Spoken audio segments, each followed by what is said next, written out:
ఒక చింపాంజీని ఇంట్లో పెంచుకోవడం వల్ల ఇంత దారుణమైన పరిస్థితి వస్తుందని వీళ్ళు కలలో కూడా అనుకుని ఉండరు. అసలేం జరిగిందో చెప్తాను, వీడియోని చివరి వరకు చూడండి. Send the police!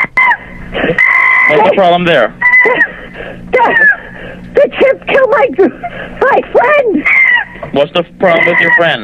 Oh, please! What's the problem with your friend? I need to know. Send the police up! With a gun! With a gun! ఆ కాల్లో ఏముంటుందంటే, ఒక చింపాంజీ ఒక లేడీ ఫేస్ పైన చాలా దారుణంగా అటాక్ చేస్తుందని గట్టిగా కేకలు వేస్తూ అరుస్తుంటారు. ఆ రోజు ట్రావిస్ కార్ కీస్ పట్టుకొని తిరగడానికి బయటికి వెళ్ళిపోతాడు. శాండ్రా ట్రావిస్ కి ఎంత చెప్పినా కూడా వినకపోయేసరికి తన ఫ్రెండ్ చార్లా నాష్ ని హెల్ప్ అడగాల్సి వచ్చింది. అప్పుడు వీళ్ళిద్దరూ కలిసి ట్రావిస్ దగ్గరికి వెళ్తారు.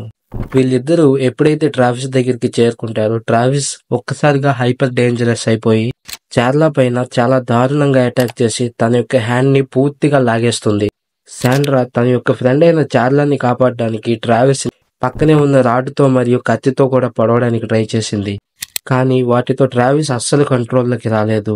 సరిగ్గా అప్పుడే పోలీసు వచ్చి ట్రావిస్ ని షూట్ చేసేస్తారు. ఆ తర్వాత చార్లాని వెంటనే హాస్పిటల్ కి కూడా తీసుకువెళ్తారు. కానీ అటాక్ ఎంత దారుణంగా ఉందంటే, ఆ చింపాంజీ చార్లా యొక్క 2 చేతుల్ని పూర్తిగా లాగేసింది. ఇంకా ముఖాన్ని కూడా బాగా డ్యామేజ్ చేసింది. లాస్ట్ కి చార్లా మాత్రం ఇలా అయిపోయింది. నిజంగా చాలా క్రీపీ ఇన్సిడెంట్ కదా. ఇలాంటి మరిన్ని వీడియోస్ కోసం మన పేజ్ ని ఫాలో చేసుకోండి. ఇలాంటి మరిన్ని వీడియోస్ కోసం మన ఛానల్ ని సబ్స్క్రైబ్ చేసుకోండి.